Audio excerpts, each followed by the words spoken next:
Welcome to the Restoring Balance podcast, where two lifelong friends get together to rewatch and discuss why they love Avatar: The Last Airbender. I'm Mike. And I'm Jim. Today we're discussing Book 1, Episode 6, Imprisoned. So, I don't know if it was the second time I ever watched the show through. It may have been on a later rewatch, but my God, I remember watching it and just ready for Momo's nut discovery, I guess you could say, because from his perspective, he just found a nut that just causes earthquakes. Yeah. Oh my God, they did it so well. If I was Momo, I'd be torn up. There's nothing else to conclude from that interaction. He did it twice, man. Yeah. It's proven. Neat way to transition into discovering Haru. Yeah. It was just a funny misconception, relatable, that happens to Momo. And then we find out Haru's in the woods. Which, very cool scene. Love Momo. You know how I feel about Momo. Of course. But that is got to be the least inconspicuous way to practice earthbending. Just slamming boulders into rock walls. What are we doing? True. Well, maybe he hasn't done that in a while, and so he went out far deep into the woods to actually do that. I appreciate he went out into the woods, but he's causing earthquakes out here. What do the townspeople think? If I'm the Fire Nation occupying this village for 5 years, that's got to be the surest sign of an earthbender, is booming rock sounds. Yeah, you have a point. He's doing his best, okay, I guess. But he was bound to get caught anyway.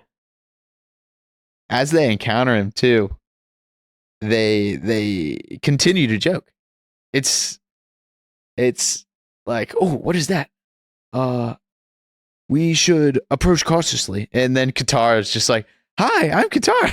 Yeah, the timing in this episode is great. I was thinking about if I were to go about orchestrating these jokes, like if I were writing something or making a video, I'm like, the timing's so important. Yeah. And they're just nailing them. They are. Comedy's got to be hard to achieve in a show because it's about the timing and the delivery and the writing, right? But that's done by 3 different teams because the writers need to write in the joke. The animators need to make sure it comes across. The voice actors need to deliver it in a way that's actually funny. And then it all needs to be paced correctly by whoever's cutting it together. I'm sure they do like reviews, but it seems hard to do comedy. I agree. If I knew more about it, I'd comment more. But I mean, all I can picture is just as Sokka thought of jokes in the Ember Island Players and wrote down some for the actor, I could just see the team being like, wouldn't it be really funny if you guys wrote this into it? You know? Guys, Momo has a rock, but he thinks it's causing earthquakes, okay? From there, we end up finding our way to the village, which they deduced if there's somebody in these woods and they flee in a certain direction, there must be a village nearby, a village with food. I like it. Great deduction. Yeah, good stuff. And as we make our way in there, one of the first things that we see is a continuation of the nut joke again.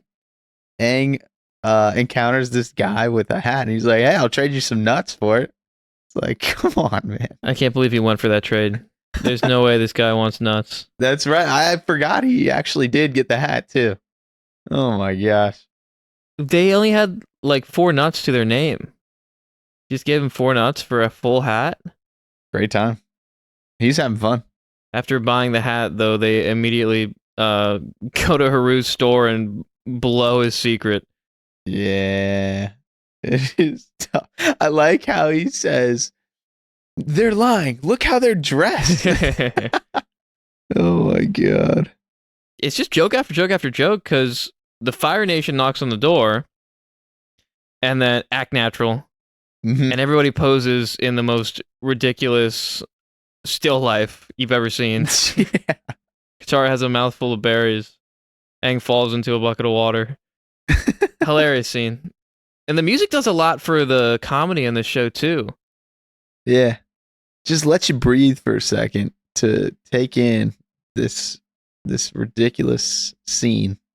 And then right when you're thinking it's going to move on, they just punctuate the scene. Yeah, Even with punctuate. serious situations, they end it with a little, just a quick nut joke.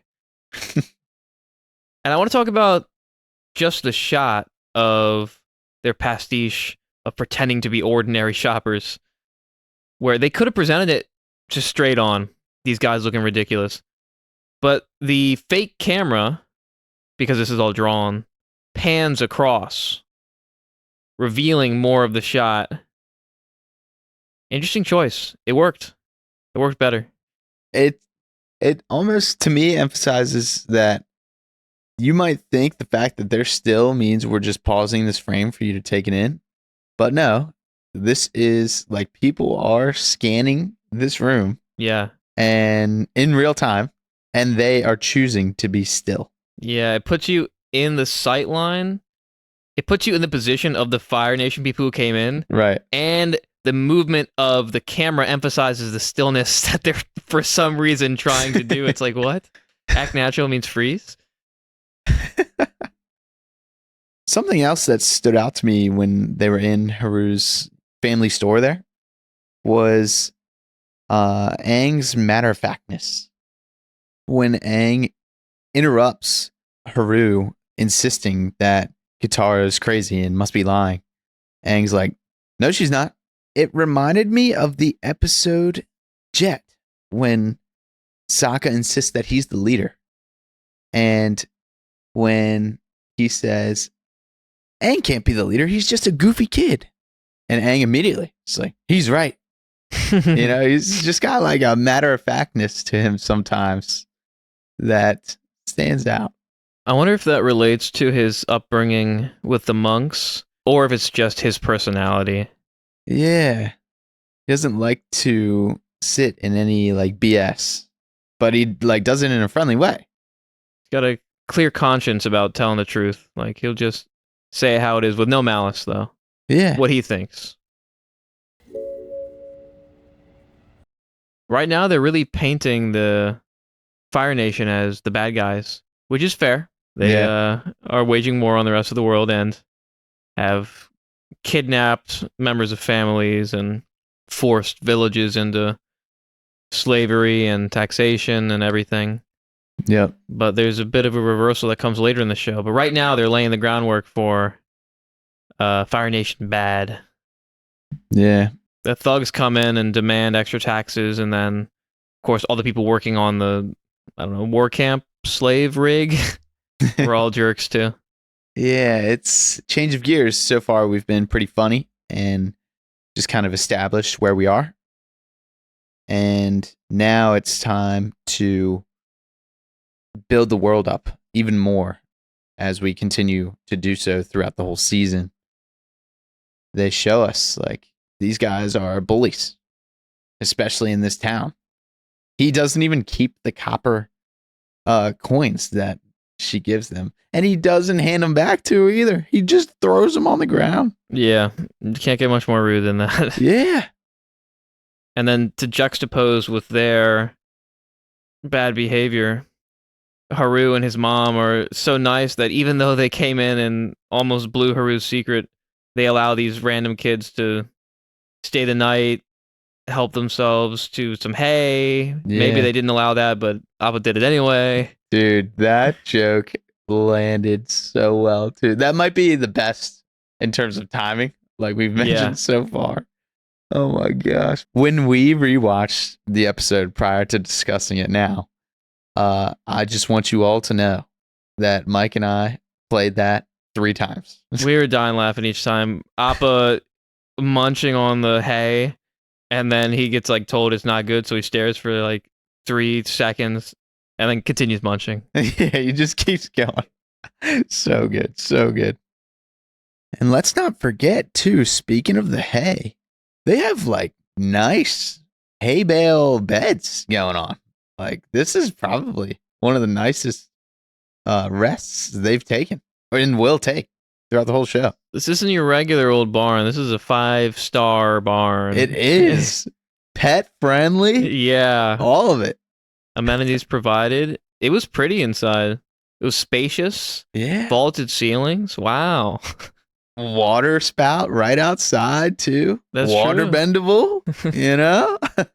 I never noticed before, but Aang's in a little sandwich of his pets. He's laying on Appa, and then Momo flies down and lays on him, and they look so cozy in the Yeah. barn. Uh-huh. Makes me want to get a cat or something, dude. And I'm like, wait, can't I hang out?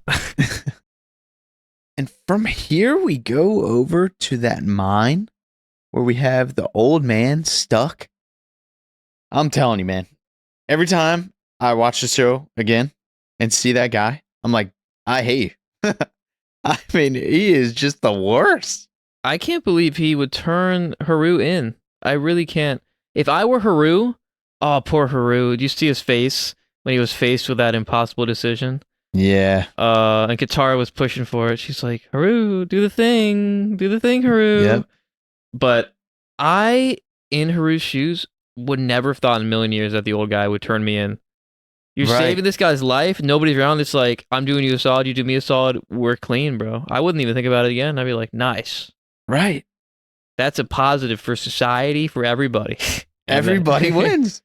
And then he turns him in. Oh my gosh, man. That is just crazy. But it has me wondering, what motivation did he have to do that? I wonder if he was rewarded in some way. Or maybe he's so afraid of what happens when they find out that you've been hiding someone that he just wants to get it over with. Ugh, awful. And you could very easily see the Fire Nation, trying to get people within these villages that they're overtaking to be on their side. They could have given him a tax cut. Yeah. That would really get you going. So the Fire Nation comes in the middle of the night to get Haru. And then at the crack of dawn, Tara's up getting water with a jug. And she sees the sorrowful face of Haru's mom and knows exactly what happened. And the shot is just Katara's shocked face and the jug crashing to the ground. Very dramatic. It's honestly like surprisingly dramatic, like almost too dramatic. Like I wasn't even ready for that, and still like it's off-putting to me. In a strange twist of fate, I think they got the timing off on that one. True. I think that it didn't quite hit because there was just something off about the way they choreographed it. But I love a nice glass shatter in shock when it counts. Okay, when you find out that you're the reason why a young boy has been taken away from his family, that's a good time to drop a jug. Okay? Yeah, I mean, she's right. It was her fault. I would feel so guilty. Yeah. She cajoled him, if we're being real, into doing it. And then honestly, 4 hours later, he gets captured by the Fire Nation. So it's understandable that she says, I have to go save him. Any way you look at it, if they didn't show up here at all, none of that would have happened. And it's really like they show up, they learn what the worst thing that can happen is, and then they are responsible for it happening. That is tough. I think this is like a sneaky Sokka episode, though, when you really think about it. Really? Sokka's been on one all episode, and he continues to be on it. Because when they get to Haru's store, when the Fire Nation are knocking, Sokka springs into action, is like, it's the Fire Nation, act natural. They were having like a weird conversation. He immediately like pays attention and tries to take care of everybody. You might have a point, because even when they first hear the earthquakeage, he's like, shouldn't we be running away from the loud banging noises? He knows what's up. Like, Katara and Aang are just tourists, and he's on a mission. That's true. And then when Haru gets captured and Katara comes back really excited and upset, explaining to them, Sokka's first thing is like, calm down, Katara, what happened? And then she says it, and he says, okay, they left at midnight. They're long gone. We need to figure out a way to find them. And get to Haru, they do. They come up with a plan. It's, as Katara said, they're going to arrest her for fake earthbending. I don't understand Aang's attitude in that situation. It seemed out of character to me too. He's having himself a good little time though. Aang, did you get all that? Sure, I got it. Do you remember your cue? Yeah, just relax. You're taking all the fun out of this. Just playing with a butterfly while they run down the plan for him. And I'm just like, it's kind of a big deal. Not only is the plan a little crazy, but their goal is actually very dangerous. They're aiming to get a member of Aang's party arrested by the Fire Nation. Yeah. And he could not care less. And they're doing it to rescue a boy who they've condemned to a life in prison. He doesn't care. They end up saving him. It's fine. Everything's fine. But Aang, come on now. Yeah. And then he misses his cue. Yeah, so he misses his cue as he sits behind this rock with the vent, while Sokka and Katara are within the view of some Fire Nation soldiers that are making their rounds. The horrible acting is honestly impressive voice acting to intentionally sound like you're acting poorly. Like, a pretty good job, to be honest. But yeah, Aang misses his cue. So they have to comedically emphasize that, yes, it's time for you to blow the air through the vent now, Aang. And all of it seems to be so ridiculous that the writers were like, all right, we're going to stick with this ridiculous plan, but we're going to let the audience laugh at it. So hopefully they'll roll with it. Mm-hmm. That's what it felt like to me. I think it's a good plan. You think so? I thought it's a good plan. I found it so ridiculous and still do. But I mean, it did work. I don't know. What's ridiculous about it? They didn't act well. If they had acted as if they were really fighting and then somebody said, I'm going to move a rock, and then it moved, it's like, okay, lock them up. Yeah. I just, a lot of air coming out of that vent. You can't see air. Maybe. I feel like you can hear it. Sure, that sounded great on the mic. I'm sure that you don't see a lot of air, or don't see or hear a lot of air when real earthbenders are earthbending. But maybe when a lemur is earthbending. A lot of air. A lot of air. Oh my god. Another great joke, of course. That's another piece that we played multiple times just to laugh at it again and again. When the Fire Nation soldiers like, oh. That lemur, he's earthbending. No, you idiot, it's the girl. Oh, of course. But that line seemed like, at least to me, we understand that this is a little ridiculous, but here's one last joke for you to punctuate. Yeah. And then just the easiest arrest of their life. It's like, there you go. Yeah. We got him. I'll hold her. Lock him up. All right. He's holding her by like hands on the shoulders. Like, yeah. Her arms are fully free, ready to do whatever. And they just walk her off straight to prison. No, nothing. Yeah. Don't even talk to Sokka about anything that happened. It's like, wow. Just a clear-cut case. It's what you like to see when you're patrolling. And that leads to the next phase of their plan. Now that Aang and Sokka hop on Appa and just stay high in the sky, following Katara's boat out to the prison. They use lighting like in every episode, and I just don't feel like other shows do that as much because there's so many colors in the sky in real life. It's incredible how many colors there are during sunset, sunrise, and then light going through mediums like through leaves or through fog and all that sort of stuff. And it changes the look of everything. Like it changes the color temperature, the shadows, and they play with those all throughout Avatar. And as they're flying after Katara, the sun has gone down and there's clouds and then the light is from behind the prison, and it's beautiful. And even the white of Appa is an off-white now. It's an orangey white because of the way the light reflects on him. It's like a Renaissance painting. Yeah, the attention to detail. You can tell watching this episode how many days it's been. Just because of the background light. Yeah, it all changes throughout every scene. It's communicated with no words. Fantastic. They spend a lot of time outside in Avatar because it's a society that's just on the cusp of a industrial revolution. Yep. So a lot of time spent in nature, and it's great. Love it. And you know what else makes sense too is that this prison for earthbenders is out on the water, away from Earth. You know what else makes sense? What makes sense? This prison out on the water, away from Earth, is made of metal. Oh, yeah.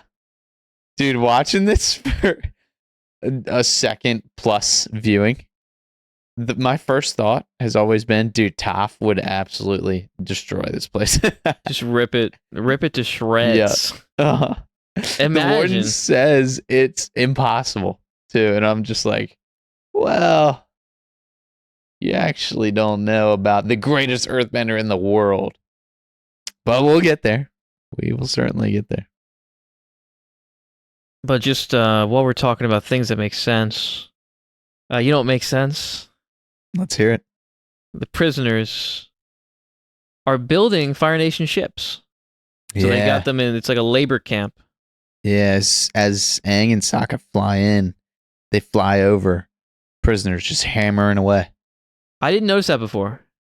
Neither did I. I had, in previous watches, of course, recognized the village had a bunch of coal and it had mines, and then they talked about how the Fire Nation took their coal to power the fleet of ships and other mechanical creations they've made.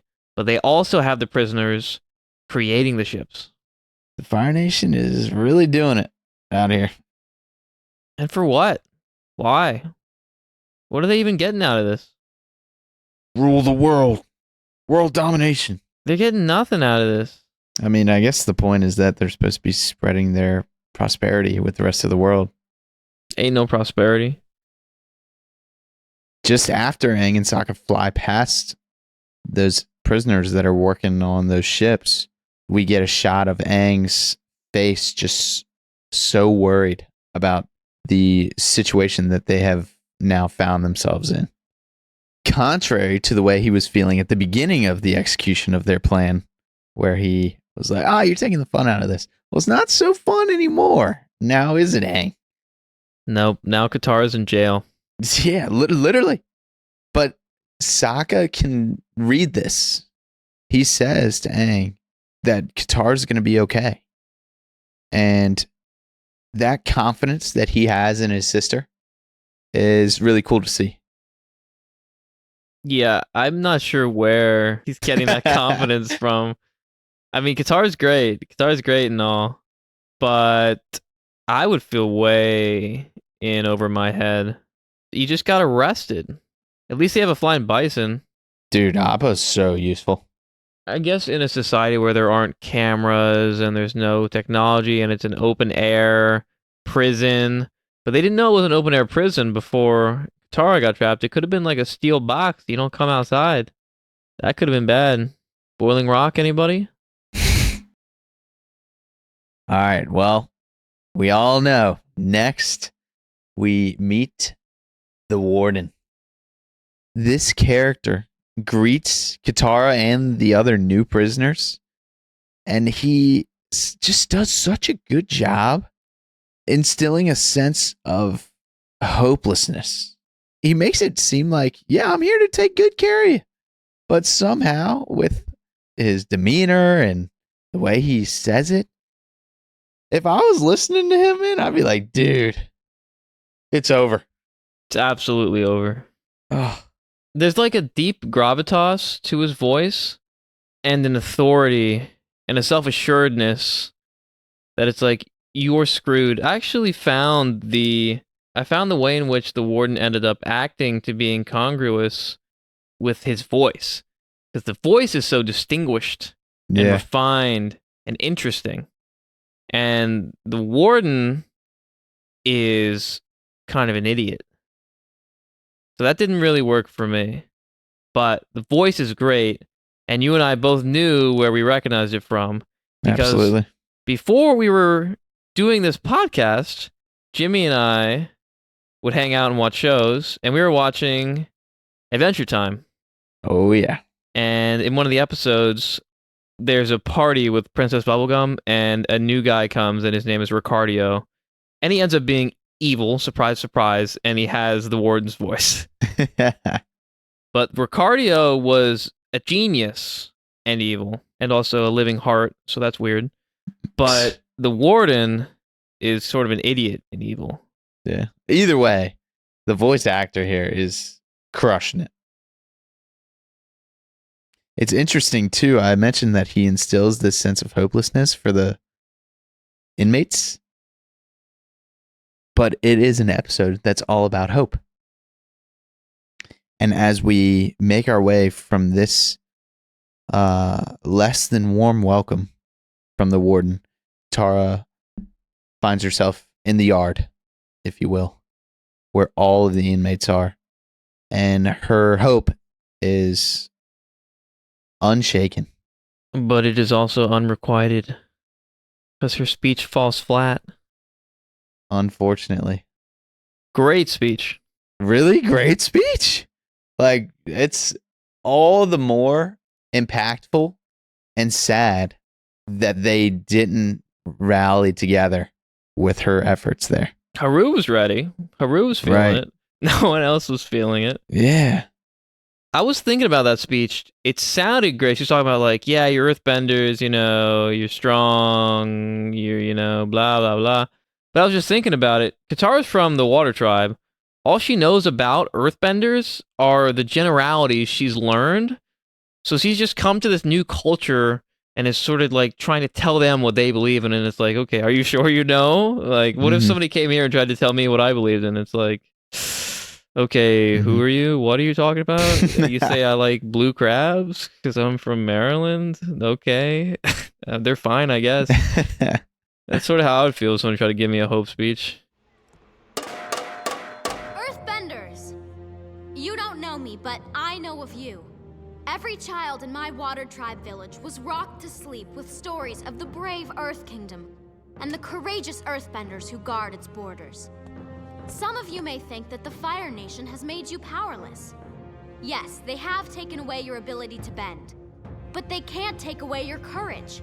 And it is your courage they should truly fear, because it runs deeper than any mine you've been forced to dig, any ocean that keeps you far from home. It is the strength of your hearts that make you who you are. Hearts that will remain unbroken when all rock and stone has eroded away. The time to fight back is now. I can tell you the Avatar has returned. So remember your courage, Earthbenders. Let us fight for our freedom! She might have just hit the nail on the head, though, about what they're about. You can't really go wrong calling people steadfast and strong. Nobody's going to be upset about That's that. what I was just thinking. It's like, it's almost like whether she grew up hearing those stories about the great warriors of the Earth Kingdom or not, if you're being told that you as a collective inspired her, then it's like, I'll be responsible for some inspiration right now. You know what? She actually has a point. I am sick. Wait Yeah. a second. Why am I in this prison? Right. Which, you know, that makes sense. Right before this speech, too, we briefly meet Haru's dad, Tyro. And he's everything that Haru described. He's doing his best under these horrible conditions. He is clearly the leader of these people. Yeah, I really feel like they tried to cram in a bunch of characterization for the dad real quick. Like, you walk in and he's like, he says, It's okay. I'll just be cold tonight. Give the elderly blankets. I'll talk to these people. I'm a great person. Okay, what were you saying? Who are you? Yeah. That voice actor also is an iconic one. The plan is to survive. Wait out this war. Hope that one day some of us can get back home and forget this ever happened. Like the voice was great. Who do they play? He plays a lot of people. Haru's dad's voice is Skulker from Danny Phantom. He is Which one was Skulker? Skulker was one of the villains that showed up often. He had like a skeleton face, kind of a big, burly guy, with green flames as like his hair, Mm-hmm. if you remember. Vaguely. That's another classic is Danny Phantom. But he is the hybrid in Ben 10 Alien Force. What's that?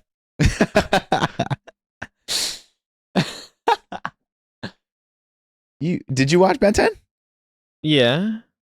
So do you remember the guy? You call me a fake fan, dude? He had like blue, red, and like purple in his head, and he was real tall, but most of the rest of him was white, and like his hands were black, his feet were black, and he was like the leader of the DNA aliens. Maybe. So what else did this guy voice? If you've seen Invincible, those two twins at the beginning in the first episode were voiced by him. Yeah. Yeah. There you go, finally. He's done a lot. He's been around a long time. I could probably pull one more. Yeah, this guy's just doing it off the dome. He's got nothing open in front of him. Did you ever watch the Justice League? He's the Martian Manhunter. He is? Yeah. I know he's the green guy. Yeah. Uh-huh. Blue cape, red eyes, I think. Yeah. He's sick. Which is interesting. Oh, so yeah. Let's take a little dive on the DC side. He's the Martian Manhunter, and in Teen Titans, he is Raven's dad, Trigon. Okay. How do you have so many? Have you looked up this guy before? Or are you just piecing together his voice and different stuff right now? It's a good question. Okay. I think I've looked him up before, but I'm going off my voice in my head. Scrolling through your mind. Yeah, it's like, okay, show. Oh, I think his voice was in there. And then it's like, okay, well, what characters are in there? Scroll through that. Oh, yeah, I think it was that one. Because he's the lion turtle, too. No way. Yeah. Now you're just getting too many. It's a problem. He's the lion turtle, too. I feel like I'm reading an IMDb. Those things are so boring. Well, what's his name? We're going to look that up. I don't know his name. Kevin Michael Richardson. Great middle name. Wow. Yeah. On my phone, the link is purple for his Wikipedia page. Caught red-handed.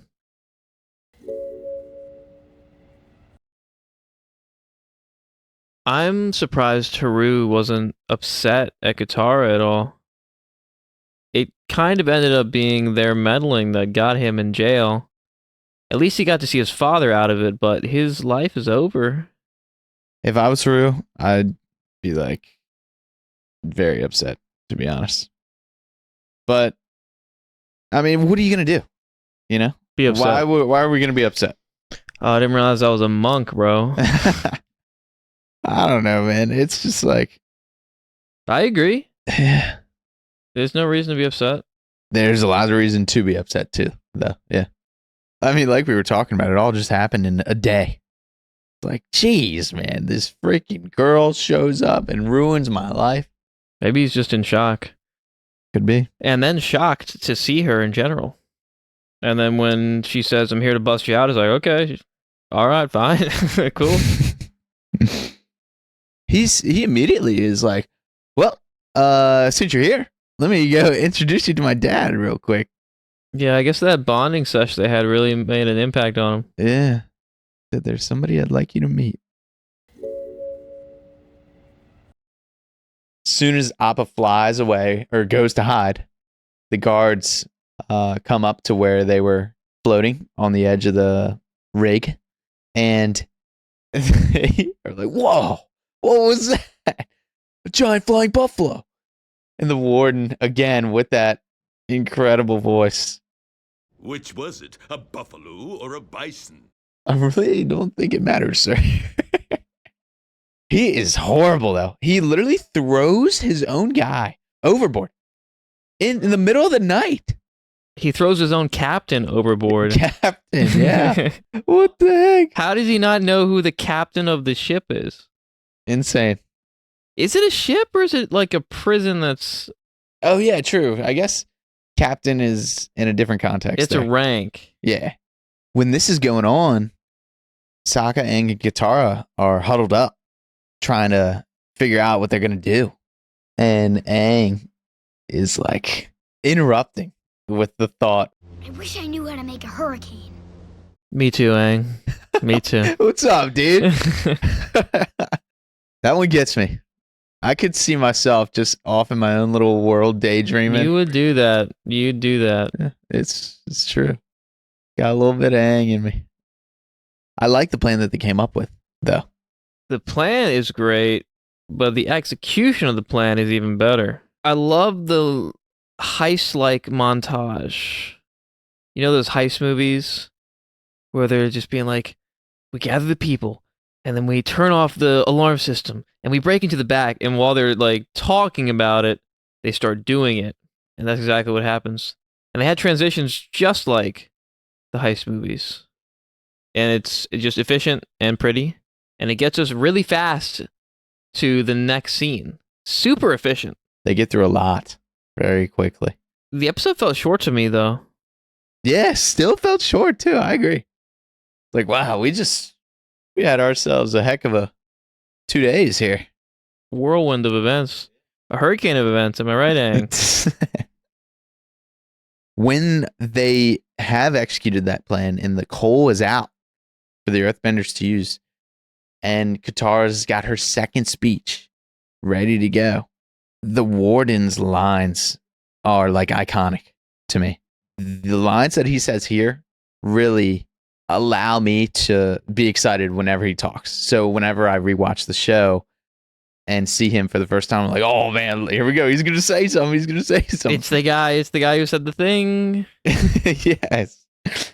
I mean, we got to clip it. The enunciation at the end of the sentence where he says, Foolish girl, you thought a few inspirational words and some coal would change these people?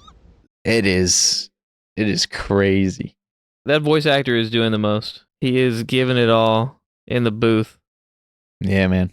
And for a guest appearance, nonetheless, too. Love to see it. It's kind of funny to me when they do start fighting with the coal. Aang finds a way to like earthbend without earthbending. You know, he uses airbending to make like a slingshot. And it's like, wait, that's cheating. You can't be the Avatar and like throw rocks around. You got to do the real thing. You gotta learn it the old-fashioned way. And he bended that big rock with the vent to get them in prison. Dude, he's cheating all episode. A lot of fake earthbending going on. And they even call it that too. That's tough. In the intro, when they had the previous on Avatar, it made me think he was going to be looking for a teacher. And then they saw Haru, and I thought Aang was going to be like, oh, a kid my age with earthbending, this could be my teacher. But they don't talk at all about getting him an earthbending teacher in this one. In fact, True. like you said, he just airbends. They emphasize in the previously on Avatar that he has to learn water first as well. They said water first for real? Yeah. Probably just do whatever you want, right? No? There's a cycle or something? There's a cycle. Yeah. And from there, Haru's dad and Haru working together. They finish with a nice little line. I hear cowards float when the warden says he can't swim. I like that. And when Tyro allows the rock platform hovering over the water to fall, he finishes with a stance in martial arts where he brings his hands over as if he's about to like pray with them, but then they keep going downwards towards his hips, just as Iroh does. And I love to see it.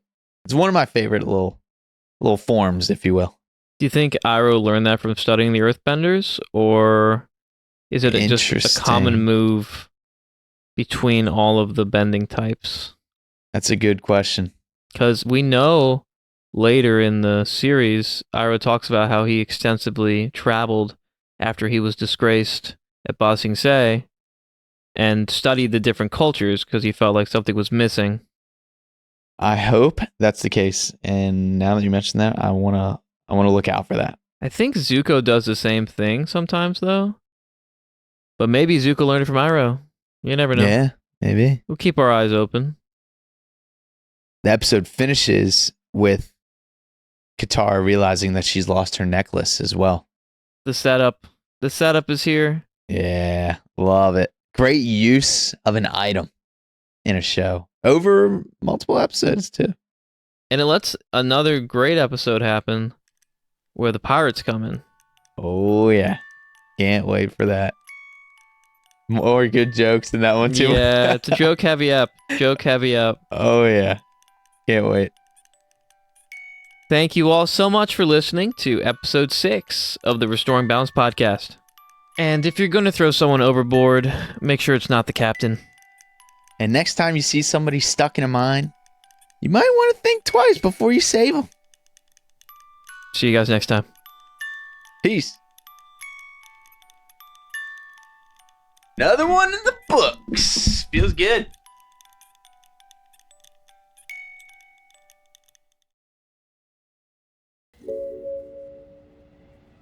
Oh, dude, he's Captain Gantu and Lilo and Stitch, of course. What a great time.